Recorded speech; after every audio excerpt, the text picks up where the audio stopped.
Hi everyone, कैसे आप लोग? Very good. और ये ग्रेटनेस दिख रही है और हमेशा दिखनी भी चाहिए। तो आज के हमारे शो की जो अतिथि हैं उनके बारे में छोटी सी पहचान उनकी। देवघर एक छोटा सा जिला है, बहुत छोटा सा। उस छोटे से जिले का एक ब्लॉक है पालोजोरी, और पालोजोरी ब्लॉक में छोटा सा गांव है पिंडरा। उस पिंडरा से आती हैं हमारी दीपिका, और जिन्होंने इस कॉलेज में एक बेहतरीन स्टूडेंट होने का परिचय हर वक्त दिखाया है। जो भी उन्हें काम दिया गया है, चाहे वो टीचिंग को हो, नॉन टीचिंग का हो, या कोई प्रैक्टिकल का हो, लैब हो, असाइनमेंट हो, हर काम उन्होंने टाइम पे सबमिट किया है। तो आप कह सकते हैं डिसिप्लिन, पंक्चुअलिटी एंड बिहेवियर की वो मिसाल है। तालियों के साथ स्वागत कीजिए अपनी लिपिका दीदी का। वेलकम लिपिका बहनों, प्लीज हैव अ सीट। पहले लिपिका अपना इंट्रोडक्शन खुद आप लोगों के सामने देगी, और फिर सवाल आपके और जवाब आपकी दीदी के। Good evening, sir. Good evening, all of you. I am Deepika. I am from Devgarh district, Jharkhand. Now I am training from NTC Jamtara. Thank you. इनका बिल्कुल छोटा सा इंट्रोडक्शन हो। इंट्रोडक्शन छोटा ही होना चाहिए। क्यों? क्योंकि बाकी अब आप अपने सवाल इनसे पूछेंगी और उन्हीं सवालों के जरिए इनका इंट्रोडक्शन सही से आप समझ पाएंगी। तो लेट्स स्टार्ट योर क्वेश्चन। दीदी, आप नर्सिंग के बारे में कुछ बताइए, क्या इसका भविष्य है? नर्सिंग एक ऐसा पैशन है जो हम लोग पूरी जिंदगी इसका हम लोग उपयोग कर सकते हैं। जैसे कि अगर हम लोग किसी पेशेंट का ट्रीट अच्छे से किए, अच्छे से जो लर्न किए, वो हमारी पूरी जिंदगी काम में आ सकती है।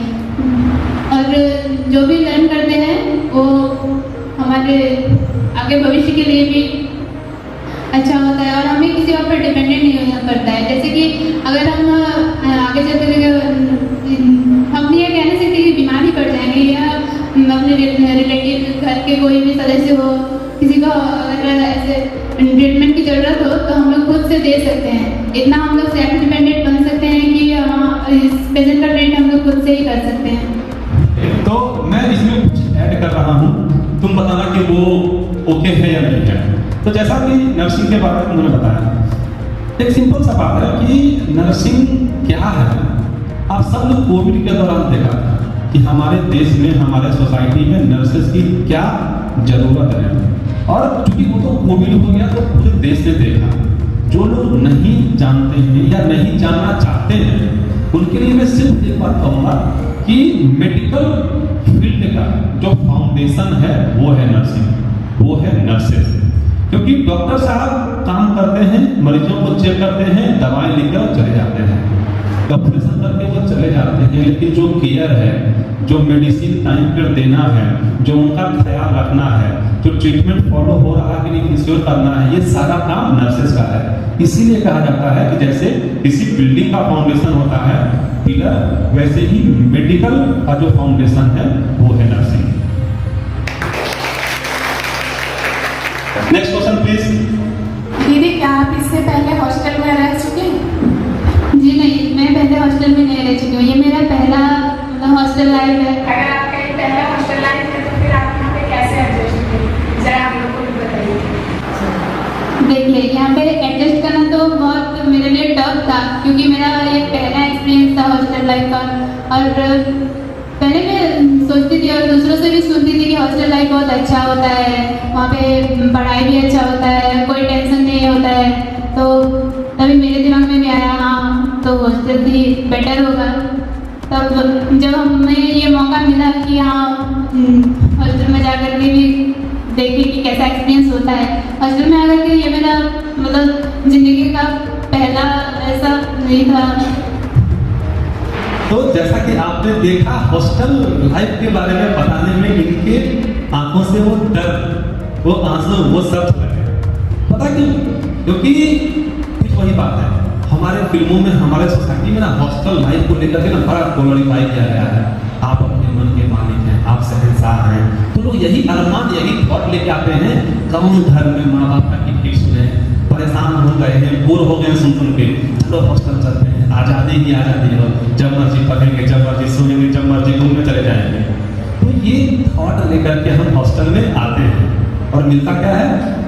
रूल्स, रेगुलेशन, डिसिप्लिन, पनिशमेंट, हर वक्त पढ़ाई और इनके बीच आपको जूझना पड़ता है। तब समझ में आता है यार इससे अच्छा घर ही था, कम से कम बीमार पड़ते थे तो माँ होती थी वहाँ पे दवा खिलाने के लिए, माँ होती थी वहाँ पे खाना खिलाने के लिए। हम कई नखरे कर देते थे और माँ होती थी वो सारे नखरे उठाने के लिए, मगर हॉस्टल में कोई नहीं मिलेगा। हाँ, पासिंग डेज के साथ आपके दोस्त बनते हैं, आपके फ्रेंड्स बनते हैं, वो होते हैं आपके साथ उठने बैठने के लिए, लेकिन माँ का जगह कोई नहीं ले सकता, माँ के जैसा नखरा कोई नहीं उठा सकता। इसीलिए हॉस्टल लाइफ का जो एक परसेप्शन है कि हाँ बहुत लेविश लाइफस्टाइल है, मस्त रहेंगे, मस्त जिएंगे, मस्त बाहर घूमेंगे, और जब वो पूरा नहीं होता ना तो दुख होता है। इसीलिए एक और बात कहा जाता है कि don't expect too much from anything. जिंदगी में किसी भी चीज से बहुत ज्यादा एक्सपेक्टेशंस नहीं रखने चाहिए, बिकॉज एक्सपेक्टेशंस हर्ट्स। जब वो पूरे नहीं होते हैं ना तो दिल को बहुत तकलीफ पहुंचती है। तो एक्सपेक्टेशंस जिंदगी में बहुत ज्यादा किसी से नहीं रखना है, ना हालात से, ना कॉलेज से, ना टीचर से, किसी से नहीं। एक्सपेक्टेशन सिर्फ अपने आप से रखना है कि हम बेहतर कर सकते हैं, और यही एक्सपेक्टेशंस पूरा करने के लिए आपको हर दिन मेहनत करना होगा, and that hard work will definitely पे यू, और आप अपने लाइफ में बहुत अच्छा स्थान हासिल करेंगे। हाँ पूछो मैं किससे, मुझसे या नेहा, ये लिखा दीदी से? ओके दीदी आपके फैन बहुत हैं यहाँ पे। जानते हैं कि आप क्लाउड नाइन के इंटरव्यू में सिलेक्टेड हैं, तो फिर आपको क्लाउड नाइन के इंटरव्यू प्रिपरेशन में सबसे ज्यादा किसी एक टीचर से किनसे सपोर्ट मिले? इंटरव्यू में से सिलेक्शन होने के लिए, तैयारी करने के लिए हमारे सारे फैकल्टीज ने सपोर्ट किया है, खास करके विशाख सर, जया मैम और हमारे डियर फैकल्टी संजीत सर। इनका सपोर्ट सबसे ज़्यादा रहा और इन्होंने ही हमें सबसे ज़्यादा मोटिवेट किया। कुछ भी पढ़ो लेकिन उसको ज़्यादा स्ट्रेस लेकर के मत पढ़ो, उसको एंजॉय करके पढ़ो, जैसे कि वो दिमाग में रहे। हर टाइम रटो मत, बस उसको समझो। चीज़ को समझ के पढ़ने से वो ज़्यादा याद रहता है, ना कि रट के।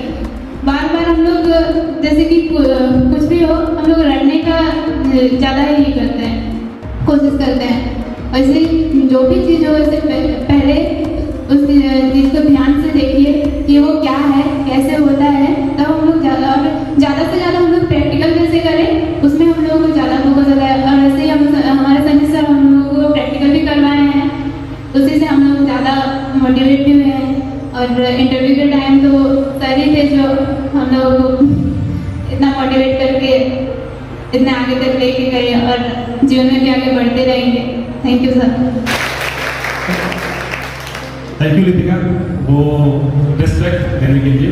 बट हकीकत में ये मैं अगर कहूँ कि मैंने किसी को कुछ बनाया है, या मैंने किसी को मोटिवेट किया है, या मैंने किसी को इस लायक बनाया कि वो रिजल्ट निकाल सके, तो ये गलत है।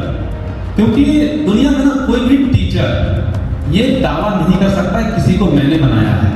अगर इतना ही है तो इनके साथ और भी बहुत सारे लोग थे। इनके बैच में 120 में से 44 लोगों ने क्लाउड नाइन का इंटरव्यू क्रैक किया। अगर मुझ में इतनी कैपेबिलिटी होती तो मैं 120 को बना देता ना। तो ये कहना कि मैंने कुछ कर दिया है, या इस टीचर ने ये कर दिया, या उस टीचर ने वो कर दिया, ये कहना या ये सोचना मेरे हिसाब से सही नहीं। क्योंकि रेस ना वही घोड़ा जीतता है जिसमें जीतने की चाहत होती है।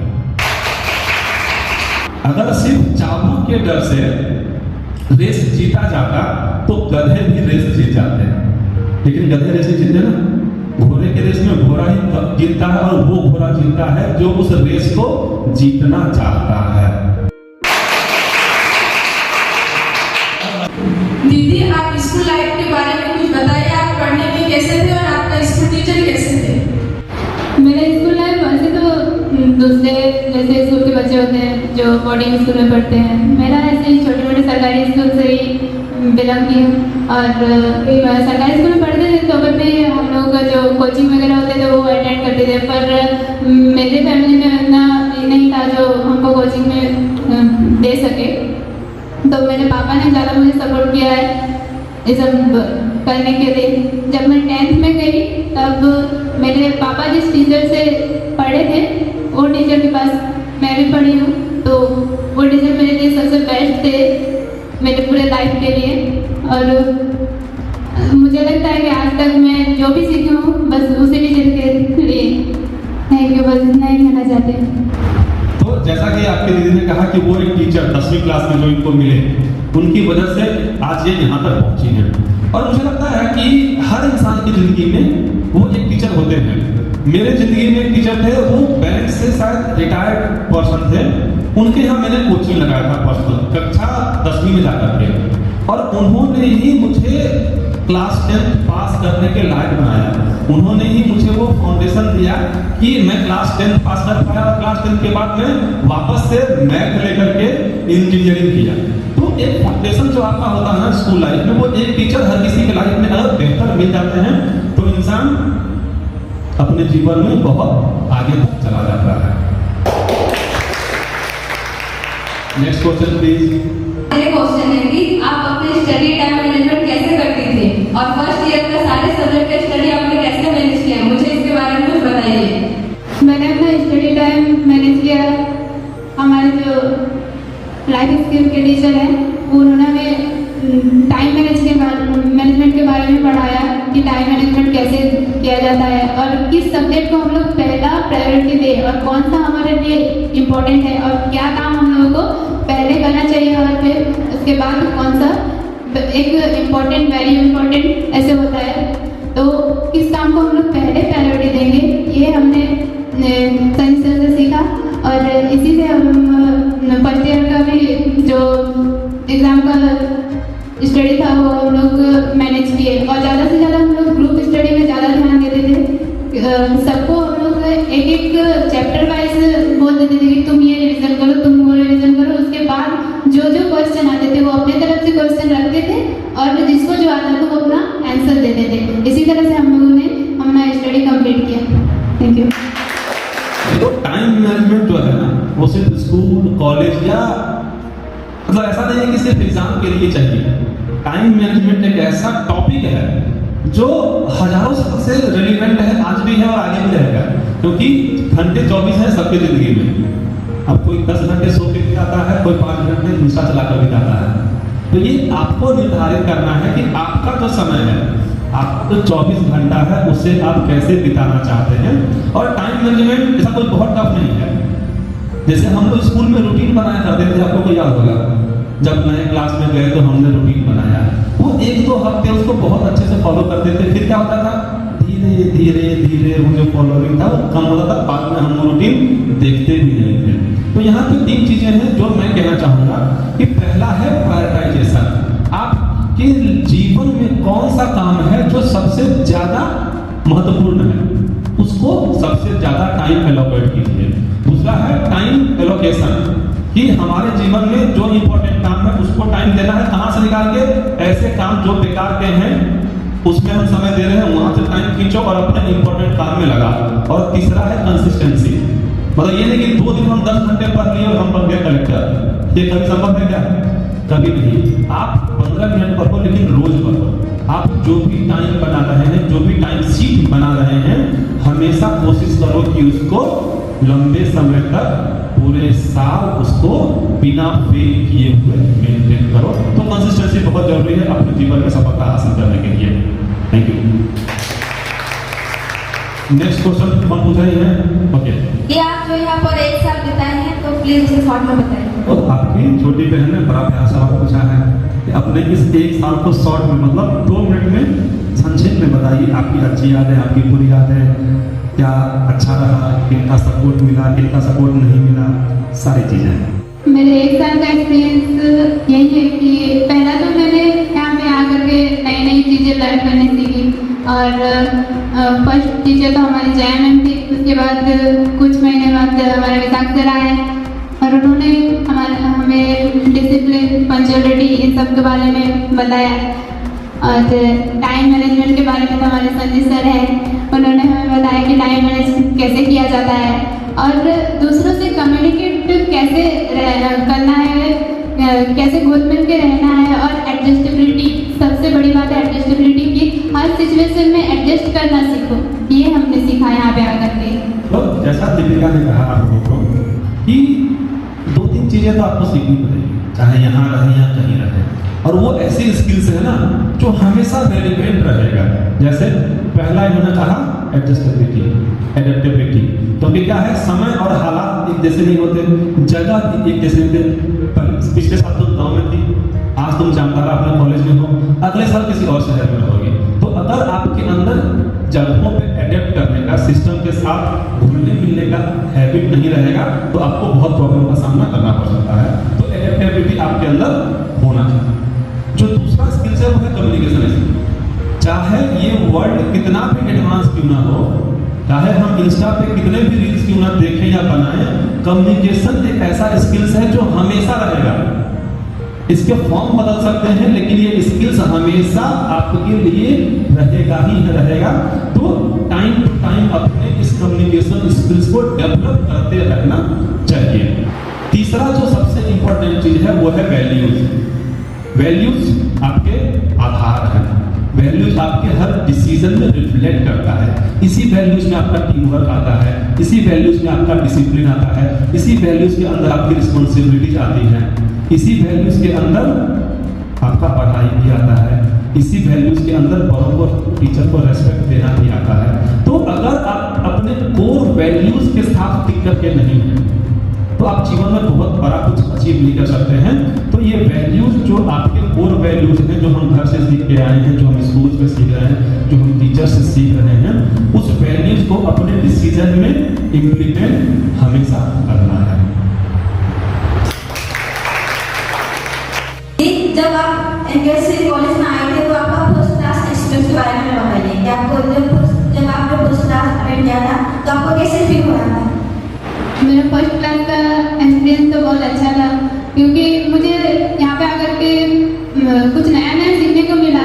लेकिन पहले से ही मैं साइंस लेकर के पढ़ी हूँ तो मुझे ऐसे पढ़ने में कोई दिक्कत तो नहीं हुई, पर बहुत चीज़ों को मैंने डीपली स्टडी की। और फर्स्ट क्लास में आकर के जैसे कि यहाँ का जो सब्जेक्ट है वो सब के बारे में पता चला, कैसे उन सबको स्टडी करें, किस चीज़ पे ज़्यादा फोकस करें, इन सब के बारे में बताएं। तो जैसा कि आपकी दीदी ने कहा कि फर्स्ट क्लास तो बड़ा सुहाना था, पर ये तय भी है। तो पहला चीज है ना वो हमेशा बहुत खुशनुमा होता है। तभी आप सुनते हैं कि जब पहली बारिश होती है तो मिट्टी की खुशबू भी बहुत प्यारी लगती है, ठीक है। तो जो पहला अनुभव है वो हमेशा यादगार होता है, हमेशा मेमोरेबल होता है। तो हमें अपना हर जीवन का हर लम्हा बिल्कुल पहले लम्हे की तरह जीना चाहिए, ताकि हम जीवन के हर पल को यादगार बना सकें। कि आप अपने लाइफ में कभी डिमोटिवेट हो जाते हैं तो मोटिवेट रहने के लिए आप क्या करते हैं? मैं अपने लाइफ में यहाँ आने से पहले जब डिमोटिवेट होती थी तब मेरे पापा होते थे मेरे सपोर्ट के लिए। और मेरे पापा ने सिखाया किसी चीज़ से मत हारो, जो भी होगा बाद में देखा जाएगा, पहले उस चीज़ को देखो, सीखो क्या मिलता है उससे। क्योंकि मेरे पापा ने बहुत स्ट्रगल की है और स्टडी के बारे में तो उनका अलग ही है, क्योंकि 10th के बाद उनको पढ़ने का मौका नहीं मिला कुछ पैसों के चलते। तो इसीलिए मेरे पापा से ही जितना मोटिवेशन हमको मेरे पापा से मिलता है, और यहाँ पे आकर के तो मोटिवेशन मुझे संजय सर के वीडियो देख करके मिलते हैं। थैंक यू लिपिका, आप सबको भी थैंक यू ये सवाल पूछने के लिए। आप सब पर मेरा नाम भी चंपे। तो जिन लोगों को नहीं पता है वो मोटिवेशन और भी आपके जीवन में जिस भी तरह की समस्याएं हैं आप मेरे YouTube चैनल पे जाकर के देख सकते हैं और सीख सकते हैं। तो आप सबको मेरे YouTube का लिंक यहाँ सामने मिल जाएगा, आप वहां से मुझे फॉलो कर सकते हैं, सब्सक्राइब कर सकते हैं, ताकि सिर्फ मोटिवेशन ही नहीं, इसके अलावा भी एजुकेशनल वीडियो भी आप वहां पे देख सकते हैं, चाहे वो इंग्लिश को लेकर के हो, लाइफ को लेकर के हो, या अपने जनरल हेल्थ अवेयरनेस के बारे में भी हो, आपको सारी चीजें वहां पे मिल जाएगी। तो प्लीज हमारे YouTube चैनल को जरूर सब्सक्राइब और शेयर करें। जो आप तैयारी किए थे उसमें आपको लग रहा है कि कुछ छूट गया? रिव्यू के टाइम में तो लग ही रहा था कि हमने कुछ पढ़ा ही नहीं है। जब हम लोग को पता चला कि इंटरव्यू 2 दिन बाद होने वाला है, पर अचानक से 1 दिन बाद ही इंटरव्यू हम लोग का होने लगा, तभी हम लोग बहुत स्ट्रेस में आ गए थे कि हमने तो कुछ पढ़ा ही नहीं है, कुछ प्रिपेयर ही नहीं किया है, कैसे इंटरव्यू कनेक्ट करेंगे या फिर क्लियर कर भी पाएंगे कि नहीं। पर उसके बाद फिर मोटिवेट करने के लिए हमारे टीचर थे, उन्होंने बताया कि जो भी पढ़ी हो उसको कॉन्सेंट्रेट करो और ज़्यादा पे ज़्यादा ध्यान दो, और जितना भी सीखा है वो ही मतलब ठीक है। और हमारे लाइफ में होता है ना, जितना भी पढ़ लो कुछ ना कुछ छूट ही जाता है, कुछ परफेक्ट नहीं होता है, इसलिए जितना भी सीखे हो उसका बेस्ट देने के लिए रेडी रहना चाहिए। ये बहुत अच्छा इन्होंने कहा। उसके पहले थोड़ा सा मैं इनके इंटरव्यू के 2-3 दिन पहले का शेड्यूल बता देता हूँ। इनका इंटरव्यू जिस भी दिन शेड्यूल हुआ था, तो पहले एक दिन पोस्टपोन हुआ, फिर 2 दिन ये प्रीपोन हो गया।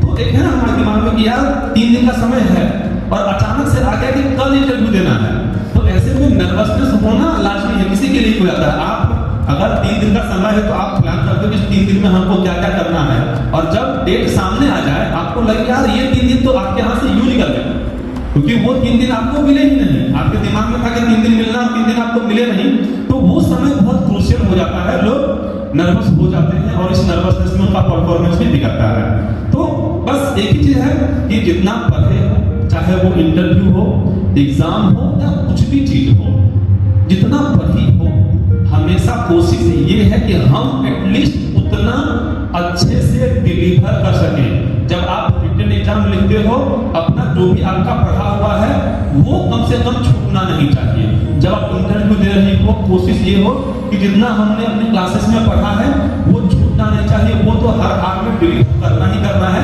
और सही मायने में अगर हम उतना भी डिलीवर कर दिए अच्छे तरीके से, तो आपका रिजल्ट पक्का है। तो हमेशा अपना डिलीवर करना है जो हमने तैयारी की हुई है। टीचर और फैकल्टी के अलावा इस कॉलेज में किस किस का सपोर्ट हुआ इस कॉलेज के अंदर? हमारे फैकल्टी के अलावा हमारे मेरे फ्रेंड सर्कल में भी है जो ज़्यादा सपोर्ट किए है, और कम्युनिकेशन बनाने के बाद हम लोग को ये लगा नहीं कि हम दूसरे जगह आए हैं या हॉस्टल में रह रहे हैं, यहाँ पे एक फैमिली के जैसे लगने लगा है। और सबसे बड़ी बात है हमारी वार्डन भी, वो हर काम में हम लोगों को सपोर्ट करती है, और जब भी कुछ परेशानी आती है तो हम लोग के साथ खड़ी होती है, वही है हम लोगों के सपोर्ट के लिए। तो आप सबको भी वार्डन दी मिली है, आप लोग को सपोर्ट करती नहीं करती है? बस तो वैसी वार्डन दीदी होती है सपोर्ट करने के लिए, और वो सपोर्ट अगर आप अच्छे हैं उनके साथ, आप व्यवहार अच्छा बना करते हैं तो डेफिनेटली वो सपोर्ट करेगी। देखो एक है कि बाय फोर्स सपोर्ट करना, क्योंकि वो उनका काम है, और एक है कि बाय चॉइस सपोर्ट करना। वो डिपेंड करता है आपके ऊपर कि आप उनके साथ कैसा व्यवहार बना के चले हैं, आप उसको कैसे रेस्पेक्ट दे रहे हैं। तो everything is depend on you कि आपको उनसे कैसा सपोर्ट मिलना चाहिए, ये आपके एक्शन का रिफ्लेक्शन होगा।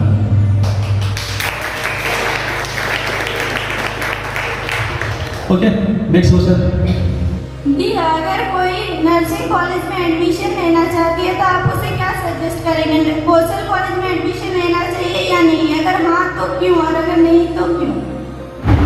नर्सिंग कॉलेज में एडमिशन लेना चाहिए, क्योंकि यहाँ पे हर तरह की फैसिलिटीज़ है। जैसे कि हमारे इतने सारे फैकल्टीज हैं जो हमारे सपोर्ट के लिए खड़े होते हैं, और कुछ भी स्टडी में अगर प्रॉब्लम हो पढ़ने में, वो सब डाउट क्लियर करने के लिए होते हैं हमारे सामने, जो कि हमें स्कूल या फिर घर में वो अवेलेबल नहीं होते हैं। और यहाँ पे प्रैक्टिकल करने के लिए लैब होते हैं। और दूसरे कॉलेजों में क्या होते हैं, जो अगर हम लोग लोन वगैरह ले तो हम लोगों को अलग से लेना पड़ता है, और फिर उसका आपको जॉब लगे या ना लगे उसका तो कोई लेना देना नहीं है, बाद में आपको तो उसका लोन चुकाना ही पड़ता है। और यहाँ पे क्या है कि यहाँ पे लोन तो कॉलेज से ही हम लोग को दिया जाता है, और लोन का जितना प्रोसेस है वो कॉलेज से ही किया जाता है, और फिर OJT भेजने से वो जितना जर्नी होता है वो सब कॉलेज से ही करते हैं, और प्लेसमेंट तक का जितना जर्नी होता है वो कॉलेज से ही किया जाता है, जो कि दूसरे कॉलेजों में ये फैसिलिटीज़ नहीं होती है। और हमारे लाइफ के लिए ज़रूरी होता है कि हम अगर लोन लिए हैं तो उसको चुकाने के लिए हम लोगों को कुछ करना पड़ेगा, और जो दूसरे कॉलेज से अगर नहीं है हम लोगों को कोई गारंटी नहीं है कि बाद में हम लोगों को कोई जॉब मिलेगा। पर इसमें ये हम लोग कॉन्फिडेंट रह सकते हैं कि हम लोग हाँ आगे चल के ये लोन हम लोग खुद से ही चुका सकते हैं।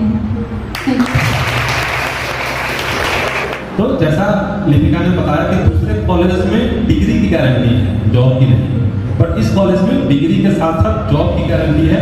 इनफैक्ट आपकी डिग्री मिलने से पहले जॉब आपके पास अवेलेबल होता है। इस चीज का एश्योरिटी है नर्सिंग कौशल कॉलेज में। तो अगर आपके भी कोई फ्रेंड सर्किल में हैं जो नर्सिंग करना चाहती हैं, चाहे झारखंड स्टेट में कहीं पे भी हो, वो अगर नर्सिंग करना चाहती हैं तो उन्हें आप अपने एक्सपीरियंस और अपनी दीदी के एक्सपीरियंस के बेस पे उनको आप नर्सिंग कौशल कॉलेज जरूर सजेस्ट कर सकती हैं, क्योंकि यहाँ पे हर चीज आपको स्मूथ और स्ट्रीमलाइन मिलता है, चाहे वो एजुकेशन हो, थ्योरेटिकल हो या प्रैक्टिकल हो, चाहे लोन फैसिलिटी हो या आपके स्कॉलरशिप की फैसिलिटी हो या आपके ओजेटी की फैसिलिटी हो या आपके प्लेसमेंट की फैसिलिटी हो। इनफैक्ट आपको ये भी मैं बता देना चाहता हूँ कि ऐसा नहीं कि सिर्फ ओजेटी का प्लेसमेंट करवाने तक की जिम्मेदारी कॉलेज उठाता है।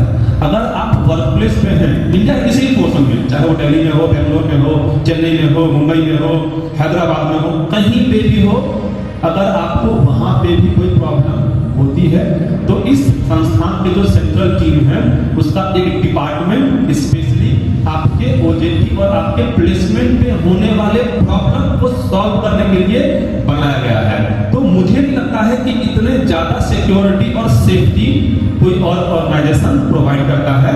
तो हाँ, अगर आपके कोई फ्रेंड हैं, आपकी कोई रिलेटिव हैं जो नर्सिंग करना चाहती हैं तो डेफिनेटली आप उनको नर्सिंग हॉस्टल में एडमिशन लेने के लिए सजेस्ट कर सकते हैं। तो आप सबने देखा, आप सबने दिल खोलकर अपने सवाल अपनी दीदी से पूछा और मुझे लगता है कि इन्होंने भी दिल खोल करके ही आंसर आप लोगों को किया है। आप लोगों को लगा है कोई भी आंसर का बनावटी है? क्योंकि जब सवाल दिल से निकलते हैं और जवाब दिल से आते हैं ना तो वो फिर एक दूसरे के साथ प्रॉपरली मैच हो जाता है। तो ऐसे ही इस शो में और भी आपके सीनियर्स, आपकी दीदी आते रहेंगे, आपको उनसे बहुत कुछ सीखने को मिलेगा। और अगर एक लाइन में मैं इस पूरे बातचीत को समराइज करूं तो यही है कि जीवन में कठिनाइयां हर किसी के हैं, लेकिन जीवन में आगे वही बढ़ता है जिनमें उन कठिनाइयों से लड़ने का साहस है। तो हम अपने अंदर वो साहस डेवलप करेंगे, चाहे जीवन में कहीं भी हो, किसी भी स्टेज में हो, किसी भी तरह की चुनौती आए, किसी भी तरह की कठिनाई आए, हमेशा हौसला बरकरार रखना है, हौसला टूटने नहीं देना है। तभी हम अपने उन चुनौतियों के परे जाकर के अपनी सफलता को एंजॉय कर पाएंगे। तो इसी के साथ आज का ये एपिसोड समाप्त करते हैं। Thank you for coming, thank you for being a fantastic audience. So clap for yourself. Okay, thank you Lipika हमारे शो में आने के लिए। आपके भी अगले वर्ष के लिए बहुत बहुत बधाई और बहुत बहुत शुभकामनाएं।